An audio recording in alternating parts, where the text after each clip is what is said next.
నమస్తే బోసుకుమరి.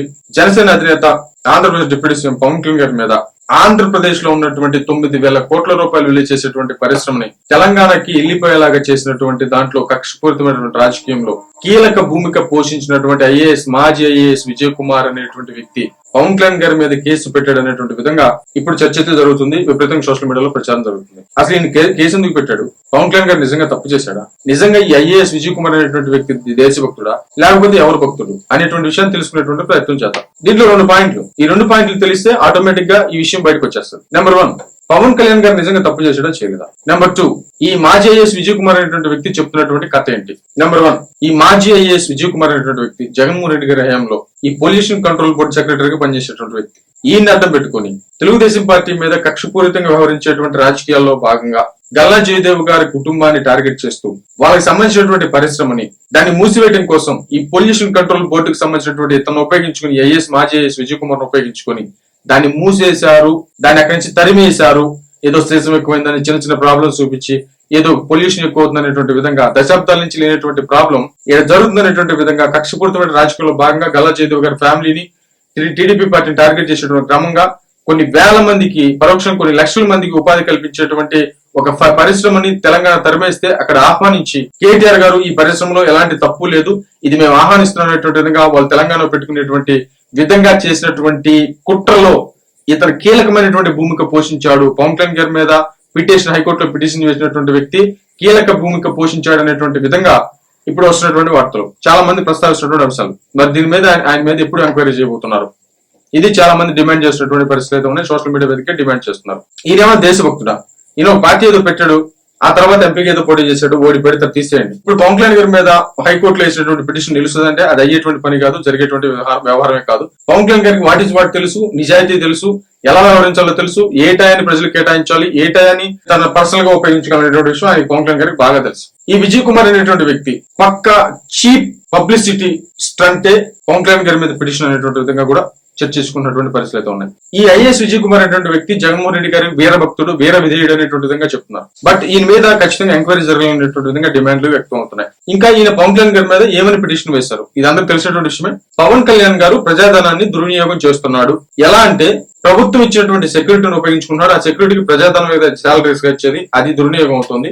నెంబర్ 2 ఏంటంటే ప్రభుత్వ వాహనాలను ఉపయోగిస్తున్నాడు ఆయన సినిమా ప్రమోషన్స్ కోసం. ప్లస్ ఆయనకి ఇచ్చినటువంటి అధికారాన్ని కూడా సినిమా వ్యాపారం చేయడానికి ఉపయోగించుకున్నాడు అనేటువంటి విధంగా ఈ అలిగేషన్స్ తో కేసు వేశారు. దీన్ని మామూలుగా అయితే మేము నోటీసులు అందించలేమని కోర్టు చెప్పింది, విచారణకు అయితే జరుగుతుంది. ఓకే రైట్, ఇది ఎంతవరకు అవుతుంది ఏంటి అని అందరికి తెలిసినటువంటి విషయం అయితే తీసి పక్కన పెడదాం. ఓకే రైట్, ప్రజాధనం దుర్వినియోగం అవుతుంది. ఇప్పుడు ఉండేటువంటి రాజకీయాల్లో అధికార దుర్వినియోగం, ప్రజాధనం దుర్వినియోగం, ఈ 2 విషయాలు చేయనటువంటి రాజకీయ నాయకుడు 99% ఎవరు ఉన్నారేమో ఈ వీడియో చేసేటువంటి వాళ్ళు నాకు చెప్పండి. ఈ మాజీ ఐఏఎస్ విజయ్ కుమార్ అనేటువంటి వ్యక్తి గత ప్రభుత్వంలో జరుగుతున్నటువంటి తప్పులకు సంబంధించి ఎన్ని పిటిషన్లు వేసినటువంటి విషయాన్ని చూస్తే 0. మామూలు ప్రజాధనం దుర్వినియోగం అని చెప్పేసి మాట్లాడుతుంది. ఓకే రైట్, నిజంగా అలా చేస్తే తప్పే.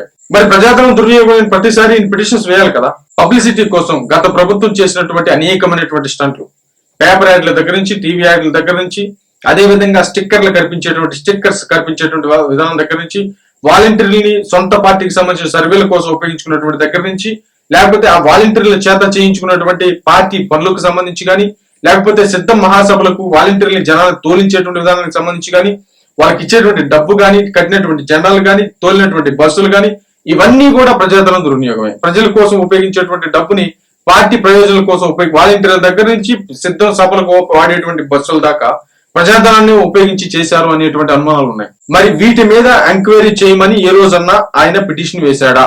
ఇకపోతే శ్మశానాలకి, గోడలకి, గాంధీజీ బొమ్మలకి, అదేవిధంగా సచివాలయాలకి, పంచాయతీ ఆఫీసులకి అన్నిటికీ కూడా జెండాలకు సంబంధించి అంటే పార్టీ జెండాలకు సంబంధించినటువంటి కలర్స్ వేసినటువంటి పరిస్థితులు ఉన్నాయి. సమాధులకు కూడా కొన్ని 100 కోట్లు, 2,000 కోట్ల రూపాయలే దుర్వినియోగం అయితే కోర్టుకు వెళ్తే అవి తీసేయమని చెప్తే మళ్ళీ అవి తీసేయడానికి ఇంకొక 1000 కోట్ల పైన అయితే టోటల్ గా 3,000 కోట్ల పైనే ప్రజాధనం దుర్వినియోగమైందనేటువంటి విధంగా, కలర్స్ కోసం ప్రజాధనం దుర్వినియోగమైందనేటువంటి విధంగా చాలా మంది చాలా రకాలుగా ప్రస్తావించారు ఆ టైంలో. మరి అప్పుడు ఈ మాజీ ఐఏఎస్ అధికారి ఎక్కడికి వెళ్ళాడు అనేటువంటి ప్రశ్న అయితే వ్యక్తమవుతున్నటువంటి పరిస్థితులు అయితే ఉన్నాయి. జగన్మోహన్ రెడ్డి గారి లండన్ పేరుతోటి లగ్జరియస్ ఫ్లైట్లలో తిరుగుతూ ఉంటే ప్రజాధనం దుర్వినియోగం అవుతుందో లేదో ఎంక్వైరీ చేయమని ఏ రోజన్నా ఆయన పిటిషన్ వేశాడా? కూటమి పార్టీని ఓడించడం కోసం ఆర్జీవి అనేటువంటి వ్యక్తిని పెట్టుకుని ఒక సినిమా తీస్తే ఆ సినిమాకి ప్రజాధనాన్ని ఖర్చు పెట్టారా లేకపోతే ప్రొడ్యూసర్ డబ్బులు ఖర్చు పెట్టారా ఎంక్వైరీ చేయమని ఏ రోజన్నా పిటిషన్ వేశాడా? వేయలేదు. ఆ దరిద్రమైనటువంటి సినిమాని ప్రమోషన్ చేయడానికి అఫీషియల్ గా ఉన్నటువంటి మినిస్టర్స్ అందరూ కూడా, చాలా వరకు కూడా ఎమ్మెల్యేలు, మినిస్టర్స్ అందరూ కూడా ఆ సినిమా ప్రమోషన్స్ కోసం వెళ్తే మరి వాళ్ళకి కల్పించినటువంటి సెక్యూరిటీ, అక్కడ ఉపయోగించినటువంటి డబ్బు, అక్కడ ఉపయోగించినటువంటి విధానం మొత్తం కూడా ప్రజాధనం దుర్వినియోగం అయిందా లేదా అనేటువంటి విషయాన్ని ఈయన ఏ రోజైనా పిటిషన్ వేశాడా? లేదు. ఇలా చెప్పుకుంటూ పోతే అనేకమైనటువంటి విధానాలు. పవన్ కళ్యాణ్ గారు హైదరాబాద్ వెళ్తున్నారని చెప్పేసి అన్నారు. కోడాలి నాని గారు, పేర్ని నాని గారు, అనేక మంది, అంబటి రాంబాబు గారు, అనేక మంది హైదరాబాద్ వచ్చారు అధికారంలో ఉన్నటువంటి టైంలో. మరి ఆ రోజు ప్రజాధనం దుర్వినియోగం అయిందా లేదా అనేటువంటి విషయానికి సంబంధించి ఏ రోజు కూడా ఈయన పిటిషన్ వేసినటువంటి పరిస్థితులు లేవు. మరి ఇలాంటి వైసీపీ భక్తుడు, మరి వైసీపీకి సంబంధించినటువంటి నేను చెప్పింది శాంపుల్, ఇట్లాంటి ఎన్నో వందలు ఉన్నాయి. మరి వీటికి సంబంధించి ఏ రోజు కూడా ప్రస్తావించాడా? ప్రజాధనాన్ని ఉపయోగించుకొని ఫర్నిచర్, ఇంట్లో ఫర్నిచర్, ఆఫీస్ పేరుతోటి ఫర్నిచర్ కోట్ల రూపాయలు ఖర్చు పెట్టినటువంటి జగన్మోహన్ రెడ్డి గారు ఆ తర్వాత వాటిని అప్పగించారో లేదో తెలియదు. మొత్తానికైతే ఆ ఫర్నిచర్ తీసుకోవడానికి కొన్ని వందల కోట్ల రూపాయలు ఖర్చు పెట్టినటువంటి పరిస్థితులు అయితే ఉన్నాయనేటువంటి విధంగా ఫిర్యాదులు కూడా వెళ్ళినాయి. వాటి మీద ఎంక్వైరీ జరిగిందా లేదా అనేటువంటి విషయానికి సంబంధించి ఏ రోజన్నా కూడా ఈయన పిటిషన్ వేయమని చెప్పేసి కోరాడా?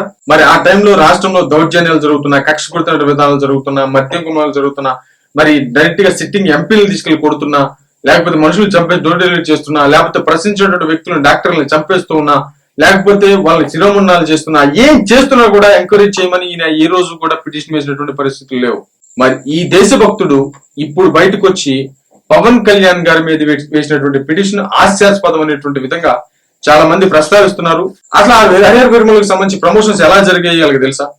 నేను ప్రత్యక్షమైనటువంటి సాక్షిని. ఆ రోజు మొత్తం అక్కడే ఉన్నాను. పవన్ కళ్యాణ్ గారు ఆఫీస్కి వచ్చారు.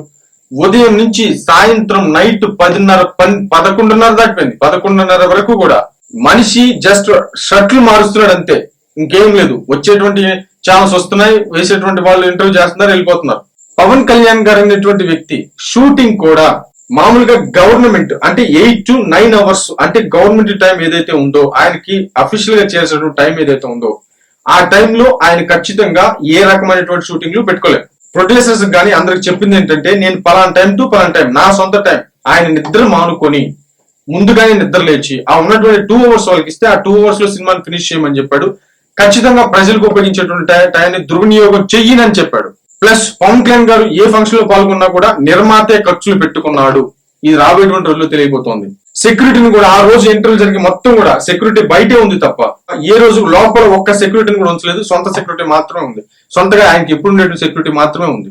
ఇది ప్రత్యక్షంగా నేను చూసినటువంటి విధానాలు. పవన్ కళ్యాణ్ గారు ఎక్కడా కూడా ఒక్క రూపాయి కూడా దుర్వినియోగం చేసినటువంటి వ్యక్తి అయితే ఖచ్చితంగా కాదు. ప్రతిదానికి ఆయన సొంత డబ్బులే పెట్టుకున్నాడు. ఆయనకు ఉన్నటువంటి ఆ స్పేస్ ఏదైతే ఉందో, ప్రజలకి ఇవ్వాల్సినటువంటి టైం ప్రజలకు ఖచ్చితంగా ఇచ్చేశాడు. ఆయన సొంతగా ఆయన ఫ్రీగా ఉండేటువంటి టైంని నిద్ర మానుకొని ఆ టయాన్ని హరిహర వీరమలకు సంబంధించినటువంటి షూటింగ్ ఇచ్చాడు, మిగతా సినిమాలు కంప్లీట్ చేయడానికి ఇచ్చాడు. కాబట్టి ఈయన ఎందుకు చేస్తున్నాడు ఈ విధంగా అనేటువంటి విషయాన్ని చూస్తే, ఇప్పుడు రాష్ట్రంలో జరుగుతున్నటువంటి అనేకమైన తంతులు, లేడీ డాన్లు బయటపడుతున్నారు. అదేవిధంగా పులివెందులకు సంబంధించినటువంటి ఓటమి కావచ్చు, జెండా వందనాన్ని జగన్మోహన్ రెడ్డి గారు చేయకపోతున్నటువంటి పరిస్థితి కావచ్చు, మద్య కుంభకోణం కావచ్చు, లేకపోతే ఇప్పుడు జరుగుతున్నటువంటి అనేకమైనటువంటి కుంభకోణాలకు సంబంధించి జరుగుతున్నటువంటి వ్యవహారం కావచ్చు, వివేకానంద రెడ్డి గారికి సంబంధించినటువంటి ఇష్యూ మళ్ళీ బయటికి రావడం కావచ్చు, లేకపోతే అంబటి రాంబాబు గారు లాంటి వ్యక్తులు ఏదో ఆదుకోబోయి తగలెట్టేసినటువంటి ఫేక్ వీడియోలు రిలీజ్ చేసి పెద్ద పబ్లిసిటీ అయిపోయి విపరీతంగా నెగిటివ్ ప్రచారం జరుగుతున్నటువంటి విధానం కావచ్చు, వైసీపీ మీద ఉన్నటువంటి అనేకమైనటువంటి బ్యాడ్ విధానాలు వస్తున్నటువంటి తరుణంలో దాన్ని డైవర్ట్ చేయడం కోసం, ఆయన సీట్ పబ్లిసిటీ పొందడం కోసం, జగన్మోహన్ రెడ్డి గారికి ఏదో విధేయంగా ఉన్నాను అనేటువంటి చెప్పడం కోసం ఇలాంటి పిటిషన్స్ వేసడం అనేటువంటి కోణంలోనే చాలా మంది చర్చిస్తున్నటువంటి పరిస్థితులు అయితే ఉన్నాయి. పవన్ కళ్యాణ్ గారు అంటే ఏంటో తెలుసు. నాకు తెలిసి రాజకీయాల్లో, నేను అతిశయోక్తం కాదు చెప్తుంది, రాజకీయాల్లో నిజాయితీ కలిగినటువంటి, సొంత డబ్బులు ఖర్చు పెట్టగలిగినటువంటి చెప్పుకుంటూ పోతే చాలా ఒక పవన్ కళ్యాణ్ గారు మాత్రమే. ఆయన సొంత నిధులతో ఇప్పటికి ఎన్ని చేశాడో తెలియదు. ఎంతో పరిపాలన మార్పులు తీసుకొచ్చాడు. అంటే ఇక ఎన్నోసార్లు చెప్పాను నేను, చివరికి ఆంధ్రప్రదేశ్ అంచుల వరకు వెళ్ళి కూడా అక్కడ అభివృద్ధి కార్యక్రమాలు చేస్తున్నటువంటి పరిస్థితులు అయితే ఉన్నాయి. ఏ రోజు కూడా టైం వేస్ట్ చేసినటువంటి పరిస్థితులు ఒక్క నిమిషం కూడా లేవు. ఇప్పటి వరకు ఎక్కడ జరగనటువంటి పరిపాలన చేస్తున్నటువంటి పరిస్థితులు ఉన్నాయి. ఈ నేను రాబోయేటువంటి రోజుల్లో అసలు కంప్లీట్ గా ఒక వీడియో చేసేటువంటి ప్రయత్నం చేస్తాను. ఇప్పుడున్నటువంటి విధానంలో ఒక చీప్ పబ్లిసిటీ కోసం చేసినటువంటి స్టంటే ఇది అనేటువంటి విధంగా నా అభిప్రాయం. మరేమో తెచ్చుంది.